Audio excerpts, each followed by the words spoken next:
Buenas tardes a todos.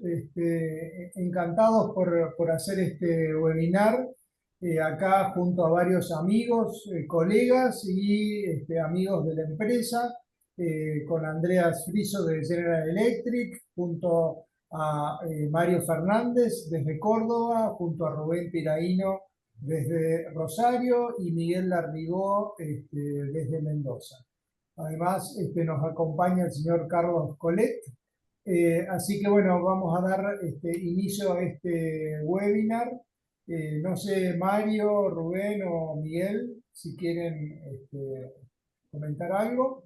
No, yo solamente, bueno, agradecerles al CASI y a la empresa por darme esta oportunidad y me parece sobre todo el tema que se va a tratar hoy es extremadamente importante porque creo que estamos en un punto de inflexión entre la coronografía diagnóstica invasiva versus la no invasiva. Me parece que la tomografía nos va a aportar, ojalá no sea el fin de la coronografía, pero creo que nos va a dar más trabajo desde lo terapéutico y además más información, ¿no? Yo creo que los colegas nos van a brindar toda esa información ahora.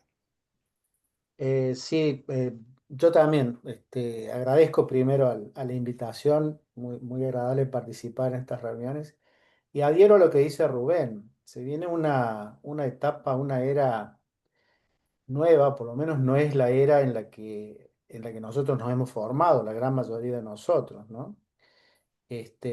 Muchos ya vaticinan que no vamos a hacer más coronariografía diagnóstica.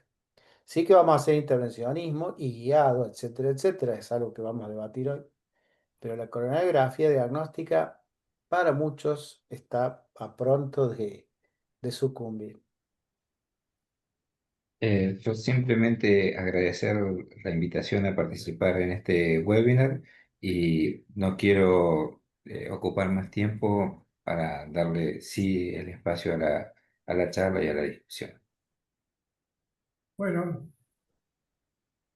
adelante, Andrea, si Ok, querés. bueno, sí, voy a compartir un poquitito para mostrar. Por favor, me indican cuando están viendo mi pantalla, por favor. Ahora sí, Está estamos viendo viendo. perfecto. Ok, vamos a disminuir esto.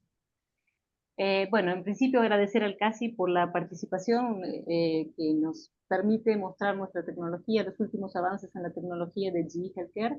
Rapidito voy a presentar el portfolio de angiografía que nosotros tenemos. Tenemos un portfolio muy extenso que trabaja sobre equipamiento, por ejemplo, equipamiento monoplano de aplicaciones de rutina. ¿Ustedes están viendo bien? Porque yo tengo muchas imágenes superpuestas, no sé ustedes. Ahí está. Desde los equipamientos de monoplanos de aplicaciones de rutina hasta los equipamientos monoplanos de aplicaciones avanzadas, y todo esto estamos trabajando sobre imágenes que trabajan fusión de imagen 3D con la fluoroscopía en tiempo real. Ahí está. Ahí está.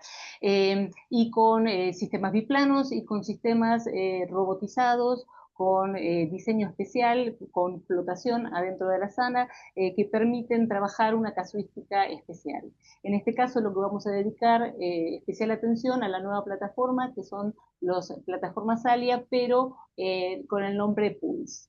La plataforma ALIA Pulse es una de la nueva generación en sistemas guiados por imágenes, diseñados específicamente para el tratamiento de enfermedades cardiovasculares.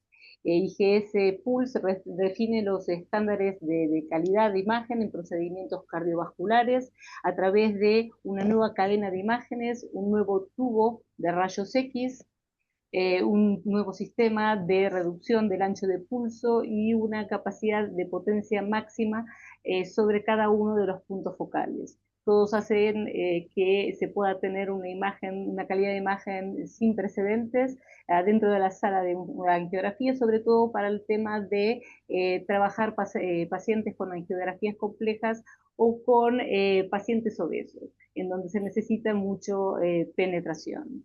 Nuestros usuarios acá, por ejemplo, la crisis Pater, comentan una significativa relevancia en la visualización de calidad de imagen, en la mejora de la calidad de imagen, junto con una reducción significativa del tema dosis de radiación durante el procedimiento.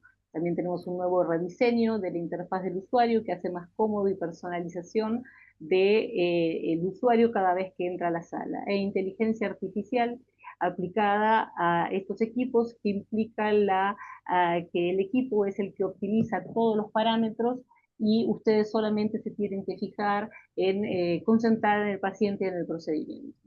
Entonces, haciendo un resumen, el ALIA Pulse tiene un rediseño totalmente nuevo, basado en una nueva cadena de imagen, cambio de tubo, nuevos filtros espectrales, menor huella de la parte donde está el tubo, el único del mercado que es monopolar, es decir, cada uno de los 3 puntos focales está unido a tierra independientemente. Esto hace que pueda trabajarse sobre mayores unidades de calor efectiva. El tubo es silencioso, trabaja sobre cojinetes líquidos y también al trabajar con un ancho de pulso, un nuevo sistema que permite llevar los miliamperes de 0 hasta el valor que ustedes necesitan en tiempo absolutamente récord. Entonces, con todo esto podemos estar trabajando una calidad de imagen mejor, sobre todo en las anatomías en movimiento, y me permite llevar la fluoroscopía hasta, por ejemplo, 350 miliamperes. Todo esto asociado a la calidad de imagen con una papers que estamos trabajando sobre una reducción significativa en la dosis de radiación al paciente. La principal característica, la ventaja es en la calidad de imagen. Ustedes pueden trabajar, pueden estar viendo que referenciando nuestras imágenes anteriores de la plataforma Innova frente a la plataforma ALE-IGC Pulse, podemos tener una mejora significativa en la calidad de imagen, trabajando sobre el mismo paciente, en este caso sobre la misma dosis de radiación con 15 frames por segundo. Espero que se estén viendo las imágenes, porque a veces los videos se traban. Mejoras también referente a la plataforma anterior que teníamos Innova, en el tema de la forma de los vasos, en la visualización de los pequeños vasos, en la reducción de ruido. También podemos trabajar altamente en cine, adquisiciones con baja cantidad de cuadros, 7,5, con una calidad de imagen que me permite ver todas las lesiones que ustedes están viendo con mucha facilidad y comodidad y visualización de la arteria absolutamente contrastada con un fondo visible que no molesta sobre la calidad de imagen. Incluso para desafiantes aplicaciones como, por ejemplo, obstrucciones totales crónicas, también trabajadas en 15 cuadros por segundo en la parte de adquisición. Otra de las características principales de estos equipos es para pacientes obesos. Fíjense que estas son imágenes sobre un paciente que tiene un BMI de 46.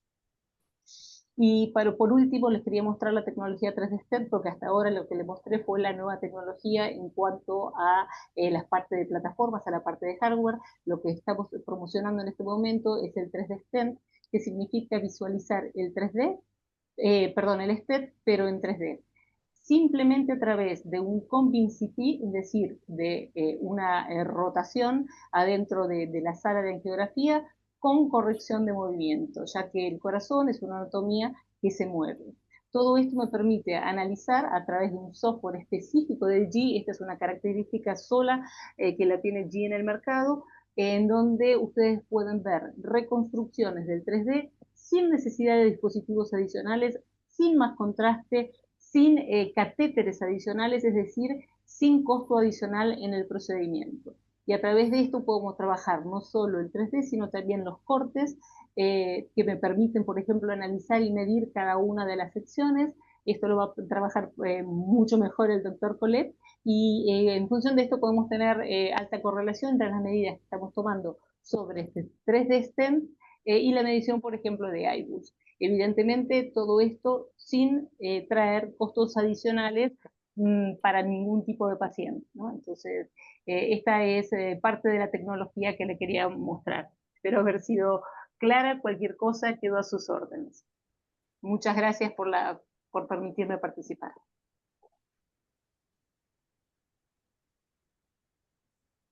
Bueno, realmente muy interesante, Andrea. Yo parte de esta tecnología ya la había visto, pero no la había visto tan detenidamente y con esta claridad con que vos la mostraste. realmente me llamó muchísimo la atención poder ver el blush miocárdico tan bien en esas imágenes, pero bueno, va a ser algo para después discutir en la mesa de discusión. Así que bueno, Correcto. vamos a paso ahora al segundo speaker, Ujú. doctor Carlos Colet.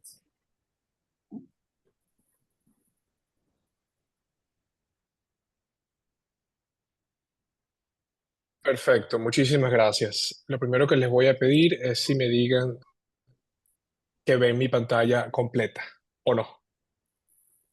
Estamos bien, doctor, estamos viendo bien. Pantalla perfecto. Bueno, primero que nada, Perdón, estoy viendo la pantalla, pero no completa, la estoy viendo con las imágenes ah, afectadas. Ujú. ya otra vez, vamos a arreglar eso rapidito. Segundo. Mientras arreglo el sistema, me gustaría primero que nada agradecerles por la invitación. Me encanta participar en este tipo de actividades y me permite hablar español, que no hablo mucho español en estos días, cosa que también se los agradezco mucho. Déjame ver si puedo verlo en pantalla completa de nuevo.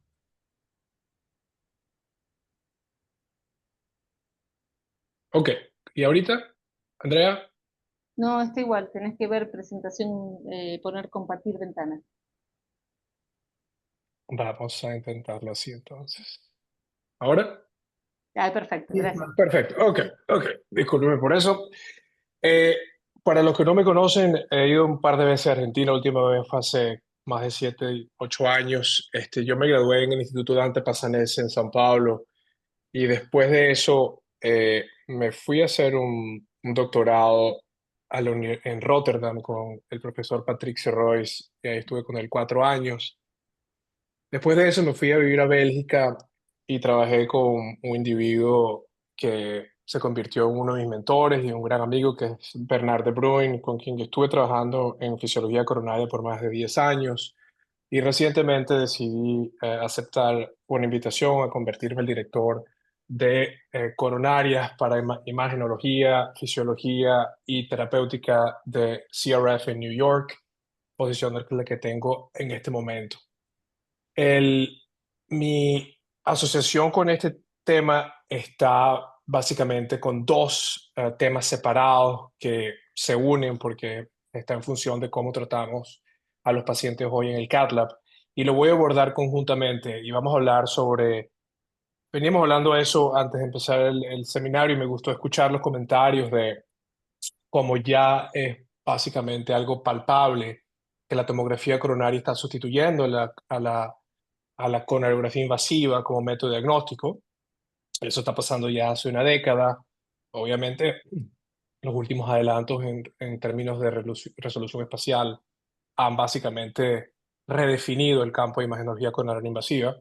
Pero lo que vamos a hablar hoy es algo que, en mi opinión, es extremadamente relevante para toda América Latina y para todos aquellos cath labs que tienen restricción de uso de recursos, y cómo incorporar un método como la tomografía coronaria o la angiotomografía dentro de las decisiones que tomamos para tratar y cómo tratar una lesión coronaria. Y después que el stent está implantado, cómo utilizar esta nueva tecnología que se llama 3D Stent para evaluar la expansión del stent y estar seguro que los resultados son apropiados.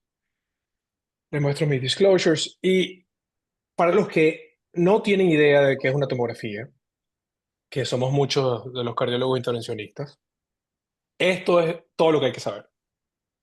Hay que saber que hay un tubo que está rotando alrededor del paciente, hay una cantidad de rayos X y cuando esos rayos cruzan el tejido cardíaco, básicamente se produce una atenuación que se puede medir a través de un índice que se llama las unidades de Hounsfield. Y básicamente lo que vamos a ver aquí es que si la estructura es calcificada, las unidades de Hounsfield van a ser muy altas, y si la estructura es lipídica, las unidades van a ser bajas. Entonces hablamos de calcio cuando las Hounsfield units están por encima de 350 o 400, hablamos de lípidos cuando está por debajo de eso, y hablamos de core necrótico o de lípidos con alto contenido necrótico cuando los Hounsfield units están por debajo de 30 o 50. Entonces, esto es la manera como nosotros vamos a utilizar la tomografía coronaria para evaluar las arterias y por supuesto la enfermedad coronaria. Ahora, cómo esto encaja en lo que está pasando hoy en todos los cath labs en el mundo. Y les muestro un ejemplo que nos va a permitir a lo largo de la presentación entender cómo utilizar todos estos sistemas en este caso. Miren este caso.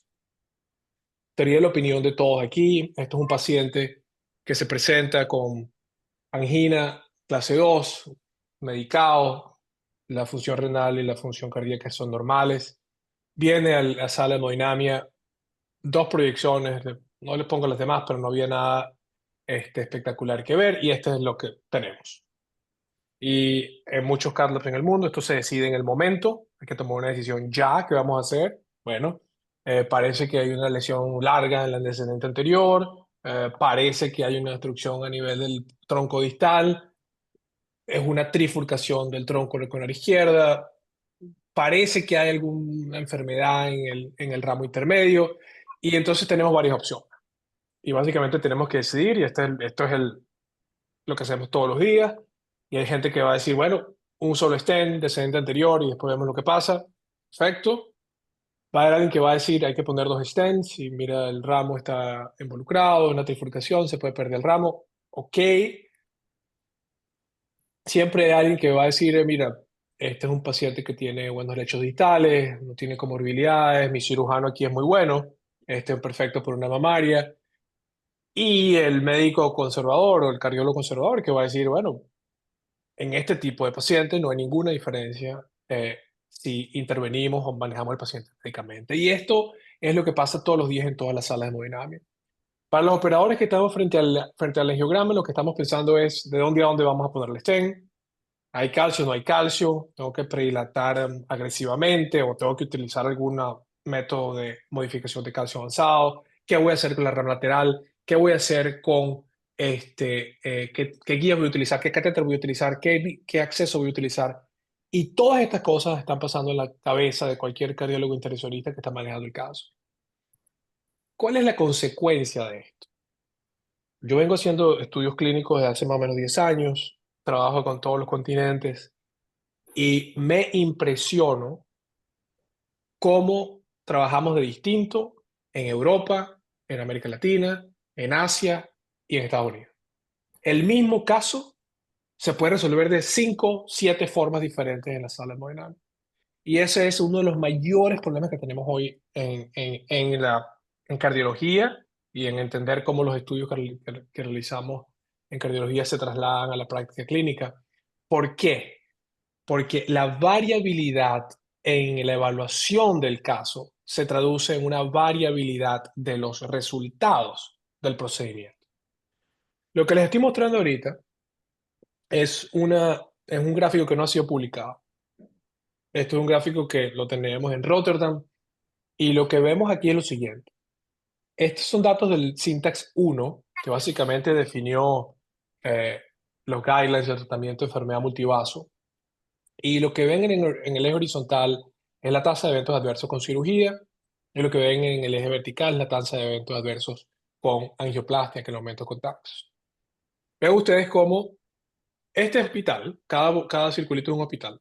Este hospital tiene o tuvo 35% de tasa de eventos adversos con cirugía y 10% de tasa de eventos adversos con angioplastia. Miren este otro hospital. 40% de tasa de eventos adversos con angioplastia, 0% con cirugía. Entonces, si todos los hospitales hubiesen sido como esto, nadie estuviera haciendo cirugía para enfermedad multivaso o angioplastia para enfermedad multivaso, y exactamente lo contrario sucedería si todos los hospitales se hubieran comportado como este hospital. Y vean ustedes que no hay ninguna correlación. Cada círculo está por todos lados. Y aún así, interpretamos el resultado del estudio, y en este caso favoreció a la cirugía en aquel momento. Y el motivo por qué esto está pasando, por qué esto pasa, es básicamente que asumimos muchas cosas cuando vemos una geografía. Y la geografía no nos dice nada acerca de la placa, no sabemos dónde la placa comienza, no sabemos dónde la placa termina, solo vemos la estenosis. No tenemos información acerca del disease burden, no sabemos si el vaso está hay remodelado el vaso. No tenemos una confirmación si esa lesión realmente es la responsable que está produciendo isquemia. No entendemos el patrón de enfermedad coronaria focal o difusa medido por fisiología, que últimamente ha tenido sido reinvigorizado por toda la información que ha venido de los pullbacks invasivos. Y por supuesto, no sabemos nada sobre la microcirculación coronaria. Y tenemos herramientas que permiten resolver estos problemas, estas limitaciones de la geografía, pero en el mejor de los casos, la fisiología invasiva no es utilizada en más del 20-30% de los casos, y la imagenología coronaria con IBUS OCT está creciendo a pasos rápidos, pero aún así la tasa de adopción de esto está muy por debajo del cuarto de todas las angioplastias realizadas. Entonces, hay una oportunidad utilizando la angiotomografía para entender no solo la información que ya tenemos bien, hablando con el paciente y viendo la geografía, sino también entendiendo la composición de la placa y la fisiología utilizando la tomografía. En los últimos 5 años nosotros hemos desarrollado este esquema de educación de los cardiólogos intervencionistas en tomografía coronaria. Y esto es lo único que necesitamos saber. Solamente hay 4 nombres que necesitamos recordarnos: es el 3D MIP, las axiales, las MPR y las cross sections, y cada una de estas reconstrucciones nos va a decir algo diferente que tiene relación con la angioplastia coronaria. Las preguntas que vamos a nosotros hacerle como cardiólogos intervencionistas a la tomografía son completamente diferentes a las preguntas que le va a hacer un radiólogo o un imagenólogo clínico a la tomografía, porque es acerca del procedimiento como tal. Le muestro rápidamente qué es un 3D MIP. Bueno, estas son las reconstrucciones que tenemos. Esto es producido de forma automática por cualquier escáner en el mercado. Esto es una reconstrucción de uno de los escáneres de GE llamado GE Revolution, y básicamente nos permite analizar una cantidad de factores que en 10-20 segundos cualquier persona con conocimiento de la anatomía coronaria puede entender. Y lo más importante que permite esta reconstrucción es entender el calcio. Vean ustedes todo caso. En la parte izquierda hay una lesión severa de la coronaria derecha, muy focal, con muy poco calcio. Esta es una angioplastia que dura 10-15 minutos. Vean ustedes lo que está pasando a la derecha. Esto es un caso con calcificación severa al tronco de la coronaria izquierda, que se extiende a la descendente anterior, que se extiende a la circunfleja. Y esto es un caso que uno necesita modificación de placa. Esto es un caso para rotablator o shockwave, y es un caso que va a requerir mayor soporte, etc. Entonces, revisando la tomografía, 10-20 segundos, ya podemos entender: 1, qué tan complejo va a ser el procedimiento; 2, la cantidad de calcio, y por supuesto, todo lo que viene con la cantidad de calcio, anticipando que vamos a tener que utilizar un catéter guía más grande, las guías coronarias, etcétera, etcétera, etcétera. Y bueno, una cantidad de situaciones. Aquí se pueden ver las oclusiones totales, se pueden ver las colaterales, las epicárdicas, y por supuesto hay una cantidad de variaciones que usted se puede encontrar, desde lesiones no calcificadas hasta lesiones severamente calcificadas. La segunda parte de la tomografía que nos interesa a nosotros son las axiales, y las axiales son las que utilizan los radiólogos para hacer el diagnóstico. Nosotros las vamos a utilizar para otra cosa. Lo importante aquí es saber dónde están las coronarias. Vean ustedes la coronaria. Cuando utilizamos estas axiales, subimos y bajamos. Esto se hace en cualquier PACS. Esta es la coronaria izquierda, esta es la coronaria derecha. Y lo que hemos entendido es que la coronaria izquierda sale entre las 4 y las 5, y la coronaria derecha a las 11. Todo lo que se mueva de esta posición es abnormal. Y por supuesto vamos a encontrarnos una coronaria derecha, por ejemplo, normal a la izquierda de la pantalla, y en el medio de la pantalla vemos algo que es muy frecuente, que es una salida anterior de la coronaria derecha. Esto no es una anomalía coronaria. Esto ocurre en 20-30% de los casos y requiere el uso de catéteres diferentes, porque un Jodkins derecho aquí no da el soporte necesario. Y estos son los casos que tenemos problemas con soporte en la coronaria derecha. Y estos son los casos que necesita un Amplatzer de izquierda para canular la derecha con suficiente soporte. Y por supuesto también podemos identificar anomalías coronarias como tal. Y aquí ven ustedes una coronaria derecha saliendo de la cúspide izquierda. Y esto es como se ve en la sala hemodinamia. Esto es un origen normal de la derecha. Esto es lo que vemos con origen anterior. Vean ustedes que podemos hacer un angiograma, pero si vamos a intervenir en este vaso, este soporte no va a ser adecuado y va a necesitar otro tipo de catéter, y esto es la cateterización de esa coronaria anómala que les mostré rápidamente, sabiendo exactamente dónde se encuentra. La tercera reconstrucción que es importante para el cath lab son los MPR, los Multiplanar Reconstructions.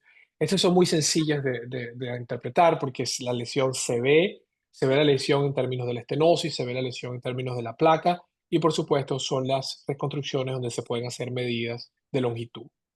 Una de las cosas que permite y uno de los motivos, porque estábamos hablando antes de comenzar el webinar, de que la tomografía va a reemplazar a la, a la al angiograma invasivo como método diagnóstico, es porque podemos no solamente ver la estenosis, claramente, pero también podemos ver la extensión de la enfermedad. Y en este caso, por ejemplo, vean ustedes que la angiografía muestra una lesión corta aquí en el segmento medio del segmento anterior, pero realmente la placa comienza mucho más proximal. Y si vamos a aproximarnos desde el punto de vista con una angioplastia, obviamente, si paramos con el stent encima de esa placa, eso va a generar una disección y probablemente problemas con el stent a corto o mediano plazo. Y finalmente los cross sections, que para los que tienen experiencia con IVUS o OCT es muy sencillo de interpretar, donde básicamente podemos ver el arco de calcio, el plaque burden, podemos saber si eso es una placa de alto riesgo y desde el punto de vista percutáneo entender dónde están los mejores landing zones para colocar el stent.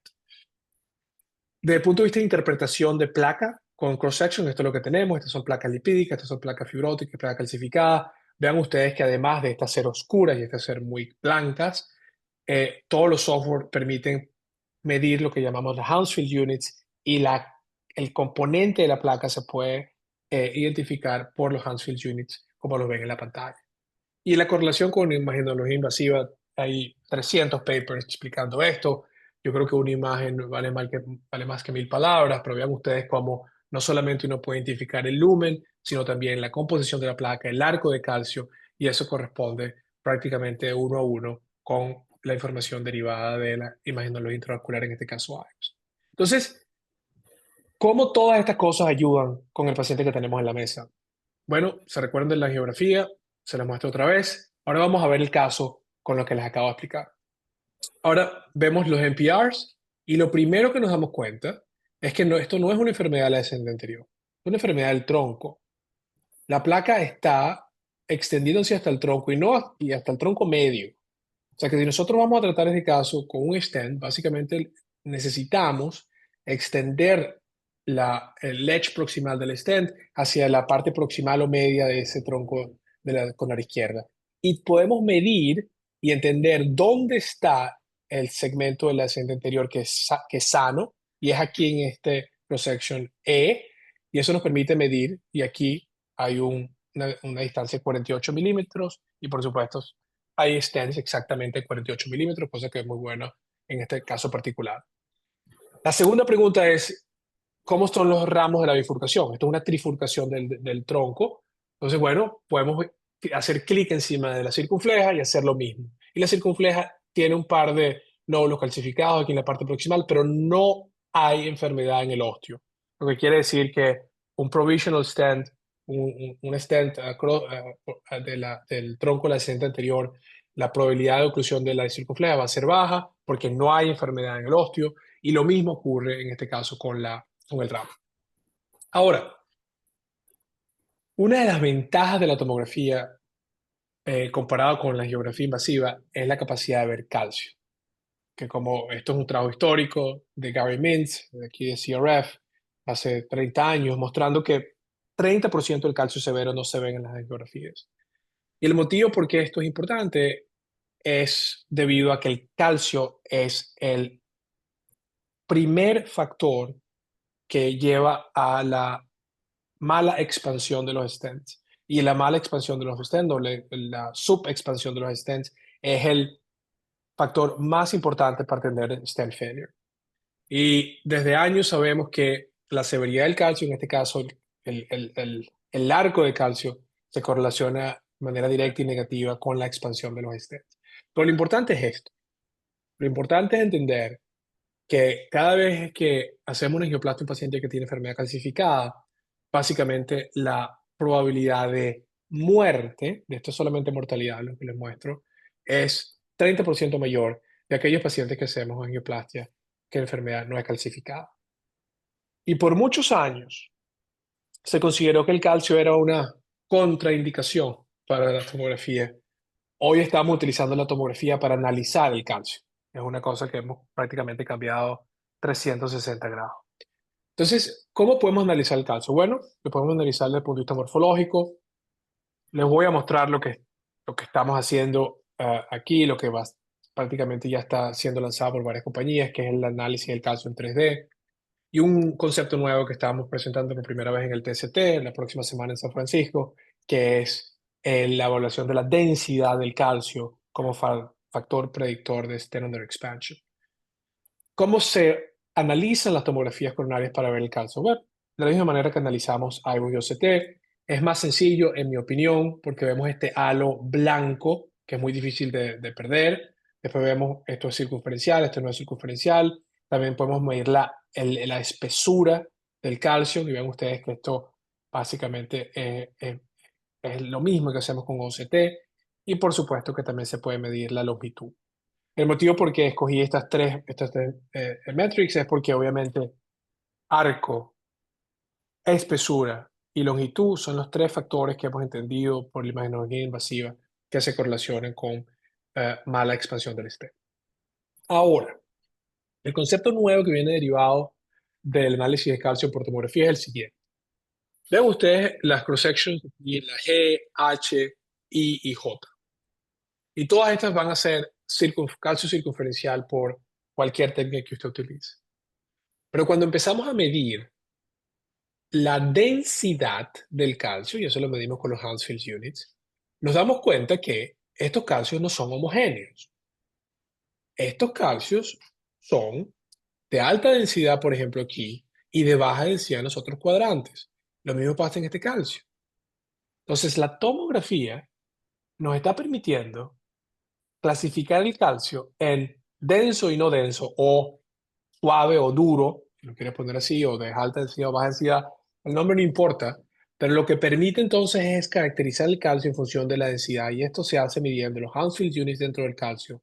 Si el calcio tiene alta densidad, por supuesto, más de 1000 Hounsfield Units, esto es muy alto, y hay calcio suave o calcio de baja densidad que tienen Hounsfield Units entre 350 y 700.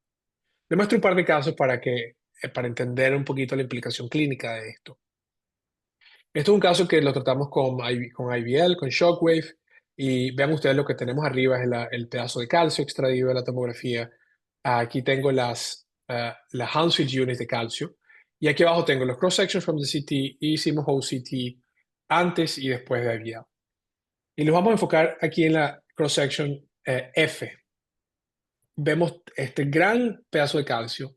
La densidad es altísima, casi 2000, y después que aplicamos Shockwave, es el único segmento que no observamos fracturas de calcio, como lo observamos aquí marcado por estos asteriscos amarillos, que básicamente son fracturas de calcio en segmentos del calcio que no eran tan sólidos o tan densos como este segmento F.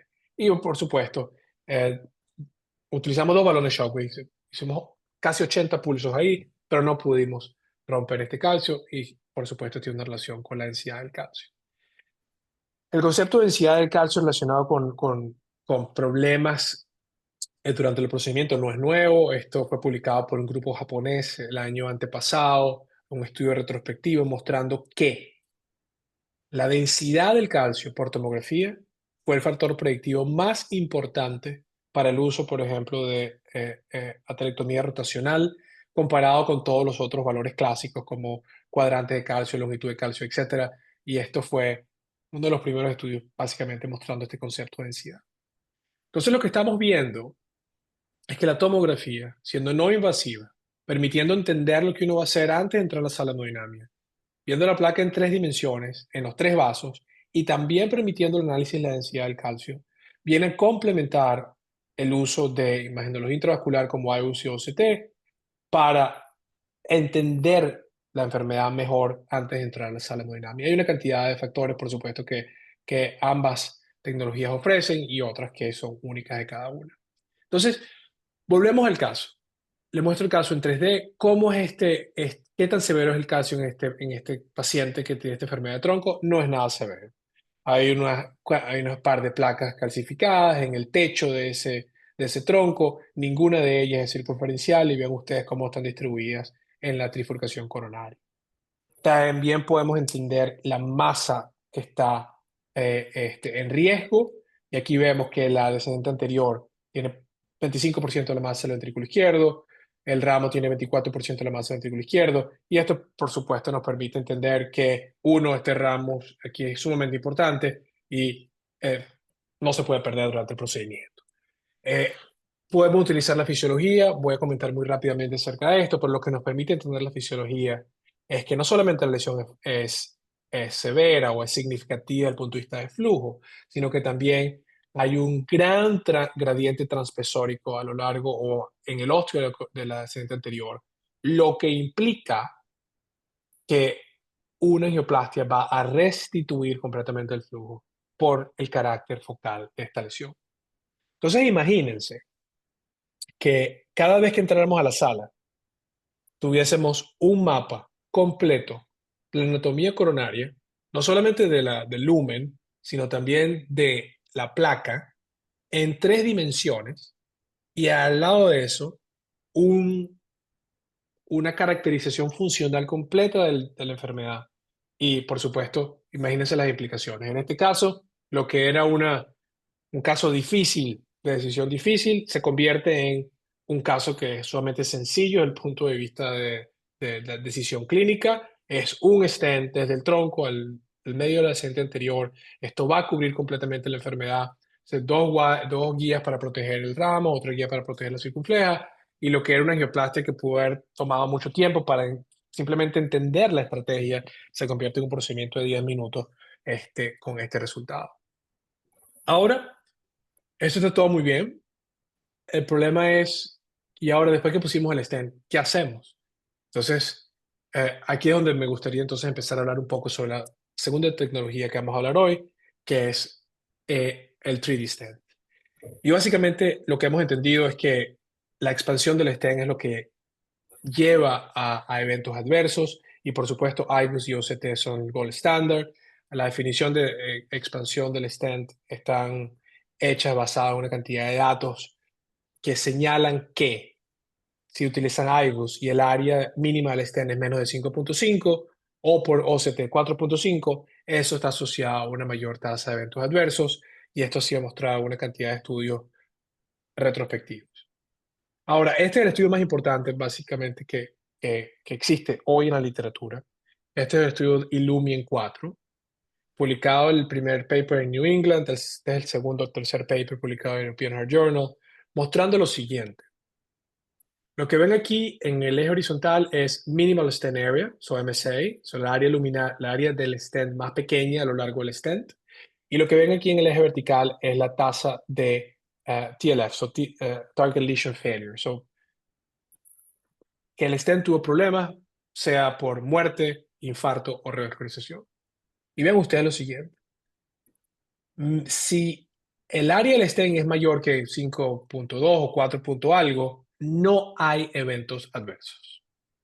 No hay eventos adversos. Si la MSA está por debajo de eso, miren cómo hay un cambio completo del slope de la curva con una tasa que va a llegar a los 12% si la mínima stent area es muy baja. Entonces, ¿cómo se puede medir el MSA? Y por supuesto que IVUS y OCT están ahí, pero lo que les voy a hablar hoy es de esto que se llama 3D Stent, que permite las mediciones del MSA.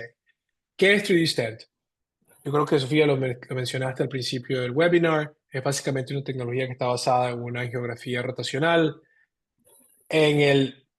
Atrás de la pantalla esto está pasando. Yo no tengo la capacidad de ingeniería para explicar lo que es, pero lo que les puedo decir es que después de 1 minuto más o menos, esto aparece enfrente de la pantalla y es una visualización del stent en tercera dimensión.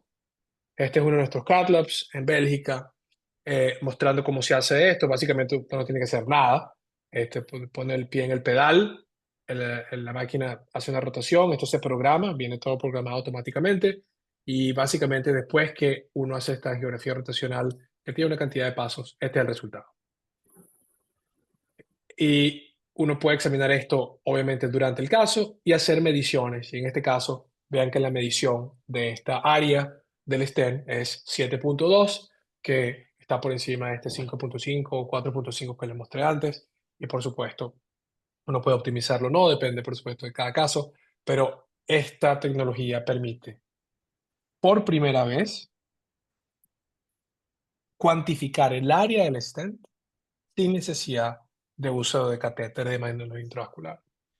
Y hace unos 6 meses comenzamos el estudio de validación, ya llevamos casi 50 pacientes, vamos a meter 200, donde estamos comparando los valores que nos da el 3D Stent con los valores que vienen en este caso del IBUS, y por supuesto el endpoint va a ser el agreement que va a haber entre las dos tecnologías. Estos son casos simbólicos que hemos rescatado. Ahora, un par de cosas que me gustaría comentar antes de finalizar la charla y darle paso a la discusión. Es algo que hemos notado que esta tecnología también es capaz. Lo que están viendo es el 3D stent que les mostré antes, pero aquí no hay stent. Aquí lo que hay es calcio. Entonces, lo que esta tecnología también permite es una caracterización del calcio en 3 dimensiones con la geografía únicamente. Y les muestro cómo se ve en el cross-section, porque el cross-section permite también evaluar el arco de calcio. Este es el calcio aquí. Yo lo paro por aquí para que lo vean. Este es el arco de calcio, 270 grados de calcio en este punto particular del caso. Y por supuesto que esto se empieza a tener una cantidad de utilidad cuando ustedes ven este stent. Lo que ven aquí no es que está sucio, es que hay calcio por detrás de los struts y la tecnología permite entender dónde está el calcio exactamente. Y vean ustedes, este es un caso que lo hicimos con Rotablator y IVL y estamos viendo el resultado, cómo se expandió las placas de calcio por fuera del stent, permitiendo un lumen area que era adecuado.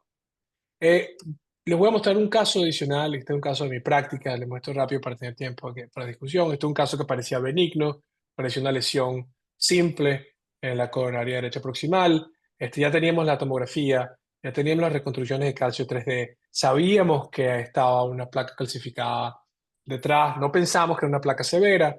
Hicimos OCT y nos dimos cuenta de que esto era un nódulo calcificado, que ya lo sabíamos por la tomografía. Tuvimos la confirmación invasiva. Basado en eso, decidimos utilizar primero un balón non-compliant. No nos pareció que expandió completamente. Decidimos terminar el trabajo con IVL. Y vean ustedes que inclusive después de la aplicación de IVL, este calcio que terminó siendo extremadamente denso, fue casi imposible retirar del lumen. Terminamos implantando un stent, un 48, fue dilatando con un 3.5 y después con un 4, y en todas los inflations, después de haber hecho toda esa maniobra, todavía quedamos con un poco de inflexión a nivel de esta parte del stent. Decidimos hacer en ese momento un 3D stent y vean ustedes lo que nos mostró. Básicamente les muestro la reconstrucción tridimensional, donde vimos que ese nódulo de calcio, a pesar de toda la modificación de calcio, continuaba eh, empujando el stent al lumen. Y tuvimos una buena stent expansion, pero por supuesto entendimos que ese calcio fue extremadamente difícil de remover. Terminamos con un MSI de 10, terminamos el caso en este momento, pero por supuesto un poco subexpandido comparado con las referencias proximales y distales. Entonces, todo lo que les mostré es súper, me encantan todos estos colores que mostramos y todas estas imágenes son súper bonitas, pero al final de cuentas lo que importa es la evidencia clínica. Les muestro lo que viene. Este es el estudio P4. P4 es un estudio que está comparando la tomografía versus IVUS. Les muestro el diseño en la próxima lámina.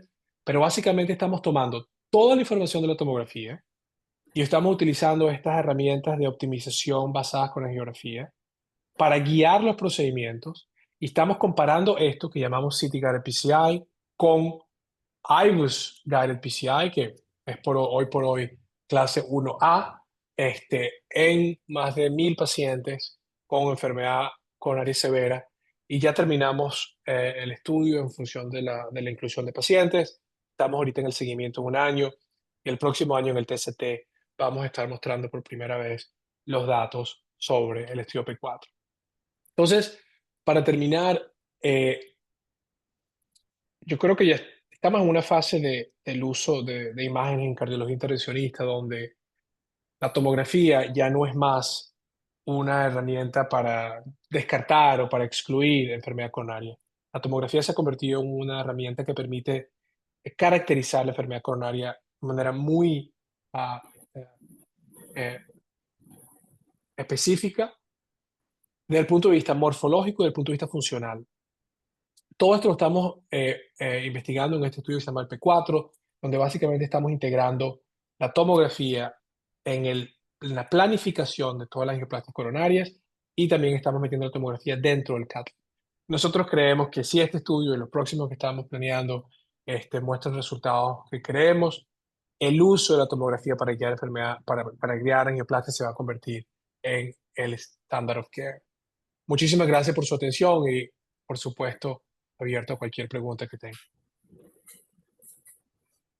Realmente muy, muy interesante. Y Rubén, si querés presentar a nuestros colegas,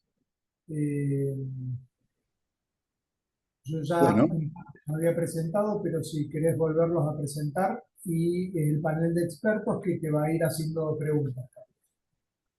bueno, gracias Juan. Bueno, tenemos prestigiosos colegas de Córdoba, Mendoza, Miguel Larribó de Mendoza. No sé si alguno de ellos quiere hacer alguna pregunta, pero yo quiero hacer un comentario. Yo me convertí en un fan del doctor Colette cuando empecé a ver sus publicaciones y empecé a entender todo el valor que tenía la coronografía. Lo que me llamó la atención ahora es que yo no conocía su cara y me imaginaba un señor gordito, pelado, y, y es totalmente distinto, una persona agradable, fantástico. Así que, bueno, valga ese comentario que no es académico, pero lo tenía en mente, así que quería decírtelo. Y la otra cosa que vi que, bueno, lo que estaba mostrando el 3D Stand, me parece que es algo que, bueno, que nos agiliza mucho en la práctica, sobre todo en la práctica terapéutica me refiero, sobre todo abarata los costos porque nos permite, a veces, no sé qué es lo que dará el estudio de ustedes, pero es contra IBUS básicamente, ¿no? Y entonces facilita el tratamiento. Pero bueno, no quiero espolear las preguntas de mis colegas, así que creo que, bueno, tendrán las preguntas preparadas. Miguel, Sí, ¿tenés algún bueno, comentario? sí, claro. Antes, Rubén, nos faltó presentar al doctor Ricardo Constantini, A que Ricardo, sí. No también lo veo, Ricardo. claro, yo al principio tampoco no lo veía, pero ahí está. Así que bueno, nos faltó presentar él del Hospital Austral. Así que bueno, chicos, Miguel, que ibas a Sí, primero te interrumpí, disculpa. no, gracias. Bueno, excelente presentación, muchas gracias. La primera pregunta, quizás retórica, es, muchas veces nos encontramos con que un paciente va a hacerse una angiosity coronaria y se encuentra una cantidad de calcio determinada, por lo cual los operadores deciden no hacer la inyección de medio contraste y directamente ese paciente va hacia angiografía. En ese sentido, me gustaría escuchar un comentario. Miguel, yo creo que esto es una de las cosas que está cambiando y tiene que cambiar definitivamente. Son en esos pacientes en donde el valor de este tipo de investigaciones es mayor. Y el problema que hemos tenido en esos casos es el siguiente. Cuando a los radiólogos o los imagenólogos les enseñan a adquirir tomografías coronarias, hay un principio que se llama el principio de ALARA, que es Radiation as Low as Reasonably Achievable. Y entonces hay una cantidad de parámetros en el escáner que se bajan para reducir la dosis de radiación. Y esos parámetros son los que no permiten ver a través del calcio. Entonces, yo soy cardiólogo intervencionista, yo no tendría que saber nada de esto, pero me ha tocado en los últimos años de mi vida hablar con radiólogos y decirles, en el caso de que haya un score de calcio alto, o que haya mucha predicción de que haya una presencia de calcio, los kilovoltios del escáner tienen que subirse a 120, a 140. Y haciendo este simple cambio en el escáner, va a tener las imágenes que yo les mostré hoy. Mis radiólogos aprendieron eso rapidísimo. Nosotros escaneamos pacientes con score de calcio de 2000 y 3000, eso no importa. Se suben los kilovoltios, la diferencia en términos de relación es mínima y uno obtiene un examen diagnóstico. Entonces, esas son una de las cosas, tips and tricks para las personas adquiriendo las imágenes. Solamente aumenten los kilovoltios y si hay calcio, las imágenes van a ser como las que les mostré hoy. Gracias. Y en ese sentido, un tip más quisiera preguntar. ¿Cómo indicarle, pues yo no hago tomografía, si hay alguna indicación que se le puede dar a los colegas que la hacen para en el cross-sectional, cómo medir las distintas las densidades de calcio dentro de un arco de calcio? Bueno, te tengo que tengo que contar un cuento, porque cuando yo comencé este estudio, lo comencé a hacer con un radiólogo italiano, y yo le dije a él, Daniele, tienes que aprender a hacer todas estas mediciones, porque esto es súper importante para la angioplastia coronaria. Y me lo traje a la sala de Moinam y le dije, está en la sala conmigo una semana, para que entiendas que los valores no se abren, que a veces es difícil pasar material. Y él estuvo conmigo dos días. Al tercer día me dijo, Carlos, yo me voy, yo no entiendo nada de lo que tú estás haciendo, estoy perdiendo mi tiempo aquí. Entonces yo dije, bueno, ok. Entonces, lo que eso me enseñó, Miguel, es que si nosotros queremos información que está relacionada con el procedimiento, vamos a ser nosotros mismos los que vamos a tener que ver estas imágenes. Y aunque le puede decir un radiólogo, mira, si consigues un arco de calcio, pónmelo en el reporte, eso es muy complicado porque solamente nosotros sabemos lo que significa desde el punto de vista de intervencionismo tener una circunferencia de calcio. Entonces, lo que estamos haciendo, y lo estamos haciendo hace ya años, es que tenemos una cantidad de cursos para los cardiólogos intervencionistas que para aprender a leer tomografía, porque hay que ver las imágenes. Ver las imágenes toma 3 minutos, ¿ok? Porque lo que vamos a ver es el 3D MIP que te mostré, que son 20-30 segundos, seleccionar el guiding, 20-30 segundos, el NPR, eso es 1 minuto, y con eso ya tienes toda la información que tienes. Ahora, para medir la densidad del calcio, es muy sencillo. Todos los software de tomografía, incluyendo el de GE, cuando uno pone el mouse, el ratón de la computadora encima de la placa, te va a salir en la pantalla la unidad, los Hounsfield Units. Entonces es una cosa casi que lo puedes hacer en diferentes puntos automáticamente y es muy sencillo. Perfecto, gracias. Sí, Mario. Sí, muy linda tu presentación, Carlos, la verdad te felicito. Eh, una de las cosas que ocurre frecuentemente, al menos en nuestro medio, en la práctica diaria, es el artefacto que produce el stent en la tomografía. Y eso genera mucha duda y generalmente ese paciente, si la restenosis es, o la probable restenosis es importante, va directamente a la angiografía. ¿Vos pensás que con este nuevo enfoque, el 3D, y sobre todo, también te quiero preguntar con respecto al conteo de fotones, que aparentemente mejora mucho la calidad de esa imagen que da el stent intracoronario, ¿va a cambiar también el análisis de estas situaciones? ¿O cómo lo ves? Mario, gracias por la pregunta. Mira, el tomógrafo de conteo de fotones, el Photon Counting CT, va a cambiar completamente la evaluación de pacientes con stents y con calcio. Yo te digo, estamos ahorita haciendo 3 estudios de restenosis con Photon Counting CT. Y lo que te puedo anticipar es que paciente que tenga stent, que venga con dolor en el pecho, va a tener primero que ir a un Photon Counting CT y después a la sala hemodinámica. Y te explico por qué. Se puede ver si es una subexpansión del stent que no se expandió, o sea, un problema mecánico. se puede ver si es neoaterosclerosis. Se puede cuantificar si la neoaterosclerosis es lipídica o calcificada. Y todo eso antes de que el paciente la sala muera. Entonces, para los pacientes con sospecha de restenosis del stent, photon counting se va a convertir en el gold standard para identificar la causa de restenosis y, por supuesto, el tratamiento posterior en la sala. Déjame clarificar una cosa para que no quede duda. Con los tomógrafos que no son de photon counting, estos se llaman de integración de energía, o sea, la terminología, todavía no se pueden ver los stents claramente por dentro.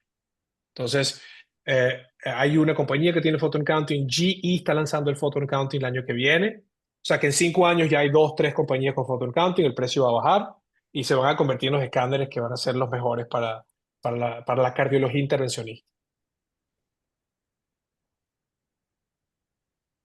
Tú- Estás muteado, Rubén. Cuidado, Rubén.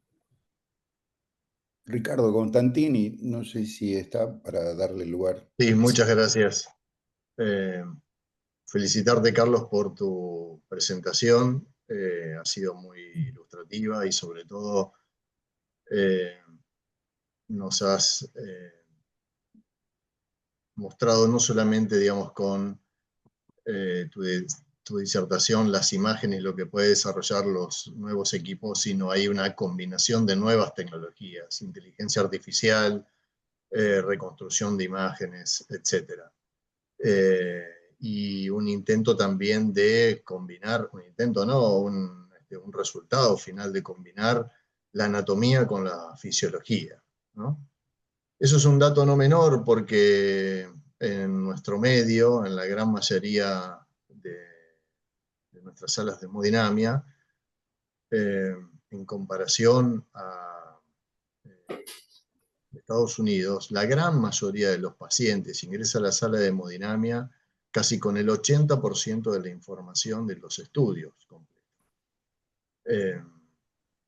Has presentado un paciente con dolor en clase funcional 2 y que ingresó a la sala de hemodinamia, y esa es una práctica, por lo menos en nuestro medio, relativamente rara, o que el cardiólogo clínico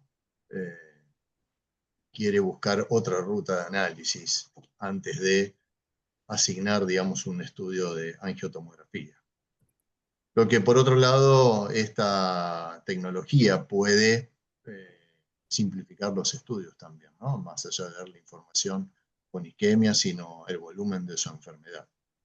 A mí me pareció muy interesante, sobre todo en pacientes, en enfermedad coronaria crónica, sobre todo. Entiendo que el volumen del calcio, como has mostrado la relación entre la densidad del calcio y los resultados, y sobre todo con mortalidad, es un dato muy fuerte para mostrar en la cardiología clínica de que este es un subsector de pacientes de muy alto riesgo y herramientas de este estilo nos pueden resolver y diagramar la estrategia de la intervención. Ahora bien, tengo como una ecuación entre la cantidad de rayos necesarios en todo este estudio y toda la información, porque el equipo también ajusta en forma automática cuando tiene que levantar los kilovoltios y no tanto, digamos, el operador o cómo se haga, frente a imágenes de ultrasonido, por ejemplo, en el día de hoy. Entonces, desde el punto de vista pragmático ahora, y voy a la pregunta, es ¿cómo le venderías a los cardiólogos intervencionistas esta herramienta definitivamente para que se instale en su sala? Gracias por la pregunta, Ricardo. Mira, yo te puedo decir que va a depender del cardiólogo intervencionista. Aquí en Nueva York hay un cardiólogo muy famoso que hace entre 30 y 35 casos diarios, todos los días. Es el que más hace en los Estados Unidos. Y cuando yo mostré esto, yo le mostré los datos de P4 que no los mostré hoy. Hay los datos de P4 que entendimos del procedimiento, 3 cosas pasaron. Cuando uno planea un caso con tomografía, las angioplastias son más rápidas, 15 minutos más rápidas en medio. Obviamente, pues ya sabes lo que vas a hacer, entra y resuelve y no hay el elemento diagnóstico del procedimiento, el diagnóstico ya está hecho. Segundo, la cantidad de contraste son 30 cc menos y hay 30% de reducción de radiación en la sala hemodinámica. Esos son datos de procedimiento. Entonces, cuando yo fui a este cardiólogo y le dije, bueno, en media 15 minutos menos, él me dice, bueno, puedo hacer 2, 3 más al día. Entonces, esa es una manera de venderlo.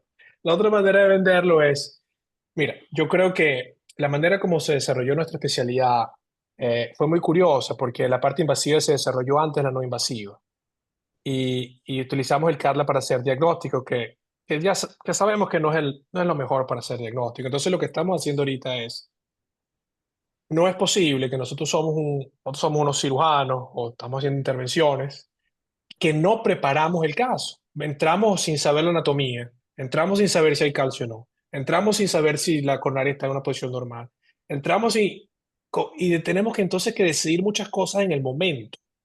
Y yo creo que esto es una de las cosas que fundamentalmente queremos cambiar. Queremos que las intervenciones se hagan como estamos haciendo la parte estructural. Sabemos cuál es la proyección, sabemos cuál es la válvula, sabemos cuál es la distancia. Entramos a ejecutar a la sala. Entonces, esta es como que la filosofía detrás de todo esto. Y creemos que es la manera de ir, porque también lo que pasa, Ricardo, es que cuando de repente estás empujando un stent y no cruza, y ya sabes que el calcio está ahí, o sea, ok, ya un momentico. Estás preparado, estás preparado para lo bueno y estás preparado para lo malo. Entonces, yo creo que esto nos va a dar unas herramientas desde el punto de vista cognitivo y, por supuesto, de imágenes para hacer mejores procedimientos. Y yo creo que esto es lo que está viniendo. Y tú dijiste algo importante. Cuando yo comencé esto hace casi 15 años. Tomaba 4 o 5 horas hacer lo que les mostré ahorita. El software que tenemos ahorita, esto en 2 minutos, uno pone el DICOM y sale esto. Todo es Machine Learning, AI, etc. Entonces, fundamentalmente lo que hizo AI es que hizo que todo esto fuera posible a una escala masiva. Perfecto. Muchas gracias. Si me Muy buena la permitís explicación. un comentario muy corto, Sí, por pero favor. déjame que le cuente Sí, antes perdón. a Carlos algo que en el chat vienen poniendo. Y una de las cosas que están poniendo en el chat es que, bueno, parte de esta tecnología, o sea, analizarlo en tomografía y de ahí decidir, un poco los pediatras ya lo estaban realizando, por lo menos acá en Argentina. Parte vos lo dijiste, es como hoy colocamos las TAVIs, toda la explicación de la tomografía que tenemos nos sirve para cuando vamos a ejecutarlo ya sabemos qué TAVI colocar y vamos y lo colocamos directamente. Entonces, la verdad que esto facilita muchísimo. Así que bueno, te dejo, Miguel, para que hagas la pregunta. Sí, en realidad quería hacer un breve comentario, que es el siguiente. Si bien es cierto que en nuestro medio la situación económica hace que el uso de imagen intravascular sea escaso, pero esto se ve a lo largo de todo el mundo. Salvo en los estudios donde es mandatorio hacer imagen intravascular, después se tratan, vemos que los colegas tratan casos muy complejos y no llega siquiera a un 50% de imagen intravascular. Entonces, ese es un primer punto que yo creo que el 3D STEM nos va a facilitar enormemente nuestra tarea. Por otro lado, como se mencionó, va a reducir el costo.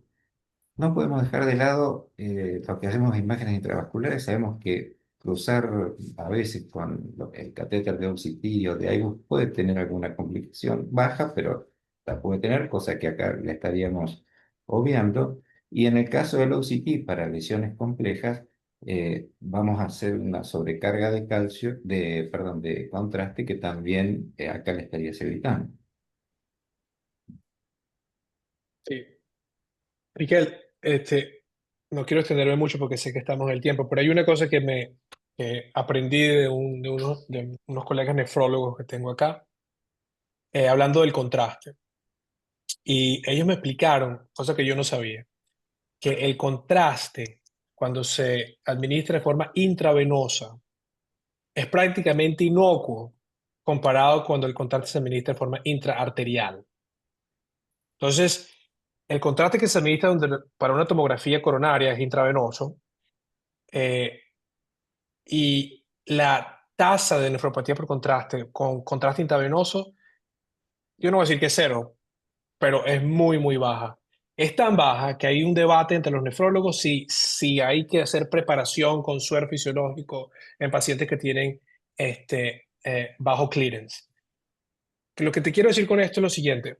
En mi hospital, cuando yo llegué hace 10 años, me dijeron, ¿qué pacientes no quieres que vayan a la tomografía antes de ir a la sala de hemodinamia? Le dije, bueno, los pacientes que tienen enfermedad renal, porque no le quiero dar doble contraste. Ese fue un error, total error.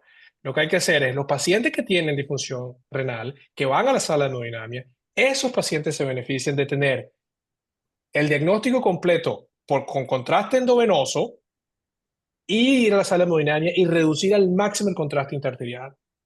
Y esto para mí fue un cambio completamente, yo pensaba completamente lo contrario, pero bueno, he aprendido con los colegas que esta es la manera de reducir nefropatía por contraste. Y hay un estudio que se llama se llama Cabbage Bypass, o si no, City Cabbage, publicado en Circulation por la gente de Barts en Londres, mostrando disminución de nefropatía por contraste con planeamiento de los cateterismos diagnósticos con tomografía en pacientes con bypass coronario. Entonces, ya hay datos randomizados de lo que te estoy diciendo, pero sí, esto es un tema importante también desde el punto de vista de contraste y la seguridad del procedimiento. Una pregunta, Carlos. A tu criterio, la evaluación funcional de las lesiones coronarias muchas veces nos crea un problema porque estamos en una sala de hemodinamia y decimos esta lesión es severa, no es severa, y a un colega uno le puede preguntar y le parece que no es severa y el otro dice sí, hagámosle una angioplastia. Y ahora están todos los métodos de medición wireless, ¿no? Sin necesidad de hacerle un NFFAR, tanto desde el punto de datos tomados de la angiografía como desde la tomografía. A tu criterio, ¿cómo emplearías y cuáles son los de mayor credibilidad para tu experiencia en esto? Bueno, comenzar por decir que FFR es el gold estándar para las mediciones de flujo coronario. El FFR tiene que ser complementado con un pullback, porque nos hemos dado cuenta de que poner stents en enfermedades difusas desde el punto de vista fisiológico no tiene ningún sentido, porque el flujo no aumenta. Hay que tener un gradiente presórico, si no la angioplastia no funciona. Y eso para mí es como quien dice necesario específicamente en todos los pacientes que se presenten con enfermedad estable. Ahora, no hay disponibilidad de guías presóricas o hay problemas logísticos, adenosina, etcétera, etcétera. Yo creo que la fisiología por angiografía va a tener un espacio en las salas casi que omnipresente. Te voy a decir lo que pasó hoy en los Estados Unidos. Hay una compañía que se llama SpectraWave, que yo tengo trabajando con ellos unos años. Yo los ayudé a desarrollar su Angio FFR. Y la diferencia de su tecnología con la tecnología de los otros es que no hay que hacer nada. Básicamente, uno adquiere la imagen, adquiere el cine, inyecta contraste y el software reconoce la arteria, pone los contours y te da el FFR sin necesidad de un clic. Y yo les dieron el FDA approval aquí. Entonces, lo que yo veo en el futuro es que este es el primero, pero así como ese van a venir 5 o 10 más. Y GE va seguro a adquirir una de estas compañías, y Siemens va a hacer lo mismo, y Philips va a hacer lo mismo. Y en unos años, cada vez que nosotros pongamos el pie en el pedal y agarramos un cine, vamos a tener el FFR en esa proyección de forma inmediata. Entonces, yo creo que eso es lo que viene. La fisiología va a estar en el 100% de los casos. Ahorita está un poquito, es costosa si la haces por la tomografía, y algunos de los software son como tienes que hacer mucho clic. Parece el QCA de hace 10 años o 20 años. Yo creo que eso está todavía evolucionando y yo creo que se van a hacer mejores en el futuro. Eso es lo que yo veo que viene viniendo. Ahora, para darte una respuesta a tu pregunta, o usas guía de presión, o utilizas fisiología por tomografía, o utilizas los angios FFR. Todo eso es mejor que el ojo. Entonces, Quería consultarte otra patología o posibilidad de uso, Carlos. En tu experiencia, en el otro extremo del espectro de la enfermedad coronaria, cuando el paciente es relativamente joven o cuando el paciente no tiene calcio y se presenta con un síndrome coronario agudo, ¿qué resolución del vaso y de las estructuras de pared como para comprender la fisiopatología has alcanzado con esta tecnología? ¿Es algo similar concretamente al OCT, donde podés ver afinamiento del hombro de la placa o una erosión de placa o algo similar? sí, el campo de la evaluación de placa de alto riesgo por tomografía está bien avanzado. La resolución de la tomografía es en el mejor de los casos 200 micras, cosa que no te va a permitir ver una capa de un fibroateroma que va a tener entre 70 y 80 micras si es de alto riesgo. Entonces está por encima de esa resolución. Lo que sí vas a ver son cambios que ocurren en la placa que se relacionan de una manera directa con la presencia de un fibroateroma de capa fina, que son, uno, la presencia de lípidos de baja atenuación, menores de 30, menores de 50. Esos son malos lípidos. Segundo, hay un signo, que no se lo mostré hoy, pero la próxima vez se los traigo, que se llama el signo, y me perdonen el inglés, se llama napkin ring sign. No sé si decir signo de servilleta, no sé cómo se dice en español, pero es una cosa patogénica del Tincafibroma. Se ve como un halo blanco alrededor, placa negra y el lumen. Eso es placa vulnerable. Eso es placa vulnerable. Y finalmente lo que vemos por tomografía, que es muy bonito, es el fenómeno clagoviano, que uno ve que se expande el vaso y hay una cantidad de placa inmensa con un lumen preservado y uno llama eso el índice de remodelado. Todos estos parámetros que te he comentado, más uno que se llama el spotty calcification, todo ha sido relacionado con riesgo de infarto del miocardio en pacientes que tienen enfermedad no obstructiva. Entonces, antes de venir a este webinar, estaba terminando un editorial que estoy escribiendo con Gary Mintz sobre este mismo tópico. Y lo que sabemos hoy es que en la presencia de este tipo de placas, hay que ser el tratamiento médico tiene que ser muy intenso. Yo en mi práctica estoy repitiendo la tomografía al año o a los 2 años para estar seguro que no hay progresión. La progresión va a ocurrir en 10%, es poco, pero es 1 de cada 10. Y 9 de cada 10 pacientes van a tener o estabilidad y 2 o 3 van a tener regresión de placa. Y yo tengo casos espectaculares de regresión de placa. Entonces, yo creo que la tomografía, y yo no hablo del manejo médico porque lo quise mantener desde el punto de vista de intervencionismo, pero desde el punto de vista de manejo médico, la tomografía se va a convertir en una especie de mecanismo de surveillance de la placa. Y yo creo que vamos a cambiar un poquito la manera de pensar y decir, bueno, tienes esta placa que está fea, este es el tratamiento que te lo vas a atender hoy, te rescaneamos al año, en un año vemos si seguimos el tratamiento o hubo progresión, ahí vas a la sala de hemodinamia. Yo creo que eso es lo que está viniendo desde el punto de vista de la tomografía y análisis de composición de placa.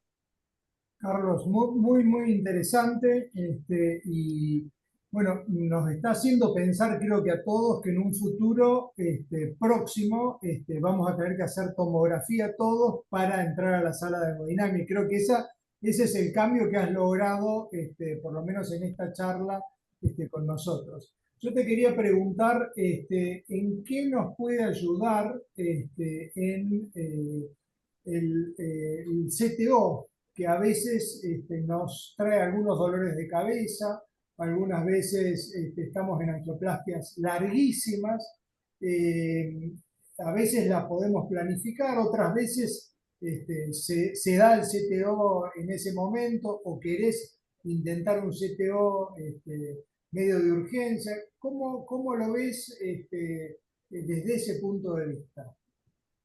Y en oclusiones totales, ya hay 3 estudios aleatorizados comparando tomografía versus no tomografía. Los estudios han mostrado 2 cosas fundamentales. La primera es que la tasa de éxito aumenta significativamente y el tiempo de procedimiento es reducido significativamente. Y básicamente, Juan, lo que vas a buscar, lo que estamos buscando es, ¿dónde está el calcio? El calcio está a nivel de la capa proximal, está dentro de la oclusión o está distal, porque eso te va a influenciar qué tipo de guía vas a utilizar, si vas a intentar penetrar, sabes, si vas a ir, ya sabes que vas a ir por fuera de la placa. O sea, hay una cantidad de información de la distribución de la placa en el segmento de la oclusión que te va a permitir, uno, o saber de que, bueno, voy a intentar esto, voy a intentar guía anterógrada rapidito y si no me falla, cambio rápidamente porque ya sabes lo que está en la capa proximal.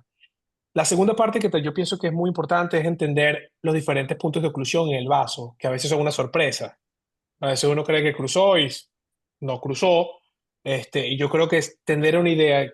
Muchos casos hay oclusiones proximales seguidas de oclusiones distales y saber dónde está cada oclusión también ayuda muchísimo en la estrategia del caso del CTO. Yo no hago oclusiones crónicas, tenemos 2 personas que hacen oclusiones crónicas, pero yo hago las que son lipídicas, cortas, que las voy a cruzar y las voy a poner y listo. Las que yo veo que son calcificadas, que van a tener que irse de forma retrógrada, yo se los doy a mis colegas porque hacen eso prácticamente todos los días. Entonces, utilizamos la tomografía como para un triaje también de la complejidad de la oclusión.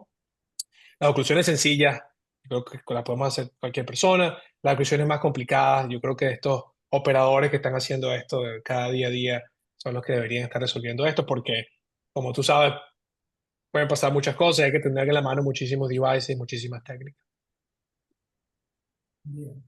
En relación a eso, perdón, eh, bueno, ya mencionaste la utilidad al mostrar el caso en analizar las bifurcaciones, por ejemplo, ¿no? Es decir, esto te ayuda muchísimo a decir, che, esta bifurcación realmente no puedo perder ese vaso, qué grado de dificultad tengo, voy a tener que tener una técnica de bifurcación, de stent, etcétera. Creo que es muy importante. Acabas de mencionar la oclusión total crónica, pero hay otras situaciones especiales que no son muy frecuentes, pero creo que la tomografía da una información muy relevante, que es, por ejemplo, la presencia de aneurismas coronarios o analizar puentes venosos en pacientes operados previos y también en calificar las lesiones ostiales, ¿no? A veces la angiografía en la lesión ostial nos deja muchas dudas. Tiene, no tiene, apelamos a recursos, bueno, hay gradiente de presión, no lo hay, etcétera, pero creo que la tomografía en este sentido, en estas situaciones nos da una información no solo diagnóstica, sino justamente para optimizar los resultados de una eventual intervención. Y te cuento brevemente cosas que he aprendido en los escenarios que comentaste. El primero, bifurcaciones. Bifurcaciones hay una cosa que aprendimos rapidísimo cuando empezamos el estudio. Cuando hay calcio en la parte contralateral del ramo lateral del side branch, el calcio empuja el stent hacia el side branch y lo ocluye. Entonces, uno, yo ahora soy súper agresivo con calcio que está contralateral a la carina. Ese calcio es malísimo porque es el calcio que hace el plaque shift ocurre porque el stent es empujado por el calcio que está del otro lado y lo empuja y empuja la carina. Entonces, ahora lo que estamos haciendo, modifica el calcio que está en el otro lado de la bifurcación para evitar que empuje el stent. Eso es uno. Me muevo a las lesiones ostiales, definitivamente. Para lo que tú mencionaste es exactamente eso. Para el diagnóstico, yo me acuerdo varios casos que he tenido que hacer angiografías de puentes y no hay lesiones en las coronarias. Creo que todos hemos visto esos casos, básicamente un espasmo y cosas así. Eso, obviamente, la tomografía te lo quita, pero hay una cosa importantísima. Para las angioplastias ostiales de tronco y de derecha, tener la proyección donde uno está perpendicular al osteo, antes de entrar a la sala, te permite quitarte el dolor de cabeza de que vayas a fallar poniendo el stent a nivel del osteo. Entonces, hay un estudio randomizado de 30 pacientes, lo hicieron bien elegante, fue hecho en Bélgica. 30 pacientes de IBUS, guided, y 30 pacientes con la angulación de la tomografía. En los pacientes que tuvieron la angulación de la tomografía antes de la angioplastia ostial de las derechas, prácticamente cubrieron la placa en todos los casos. Lo que lo hicieron guiados en geografía, 30% pusieron el stent muy distal, vamos a decir así, perdieron el osteo de la coronaria. Entonces, simplemente porque tener la proyección adecuada, y es una cosa que es paciente específica. Una última pregunta. Con respecto a la tomografía, ¿esto es un soft que se puede poner a cualquier tomógrafo o un tomógrafo de cierta calidad? ¿O es un tomógrafo especial que va a venir a la Argentina dentro de 50 años? Todas las imágenes que yo mostré hoy son hechas con un tomógrafo comercial. Yo no tengo el mejor, yo tengo como que el segundo. Hay dos tomógrafos que son muy buenos. Yo voy obviamente a mencionar el de Andrea, que se llama el GE Revolution. Varios de los casos que mostré aquí vienen con ese tomógrafo.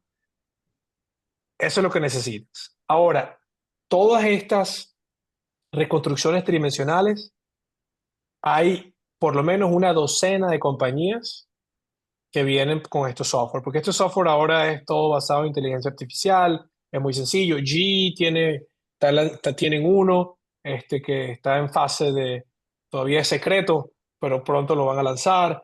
La competencia tiene otro. O sea, esto es una cosa sencilla de resolver, Juan. Y lo bueno para nosotros es que toda la información va a venir en 3D, con colores. O sea, nosotros no vamos a tener que leer esto como lo leen los radiólogos. Esto lo vamos a leer nosotros de una forma muy intuitiva. El calcio va a ser blanco. Eso es lo que yo le digo a todas las empresas. Pon el calcio blanco, pon los vasos rojos, y cualquier cardiólogo intervencionista que les muestre eso va a entender en 10 segundos lo que está viendo. Y esa es la manera para hacer esto realmente que todo el mundo lo puede utilizar. La-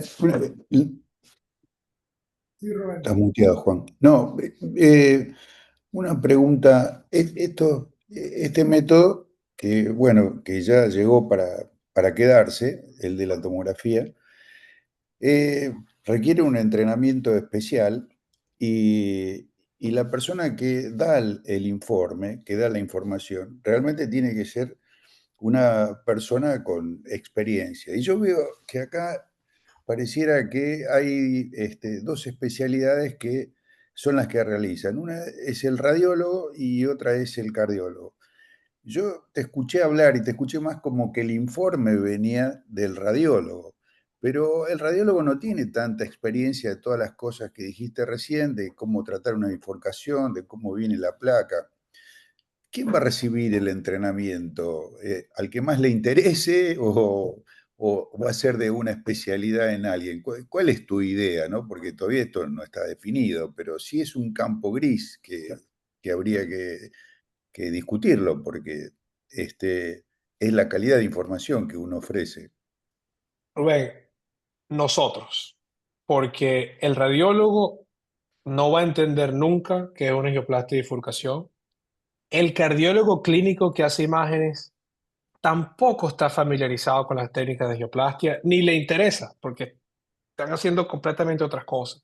Esto va a caer completamente en nosotros, para que tengas una idea cómo esto se está moviendo.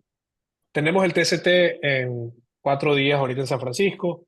Tenemos 2 cursos de topografía coronaria para cardiólogos intervencionistas. Después tenemos otro curso en febrero de 100 personas y estamos repitiendo cursos similares en Europa y en Asia.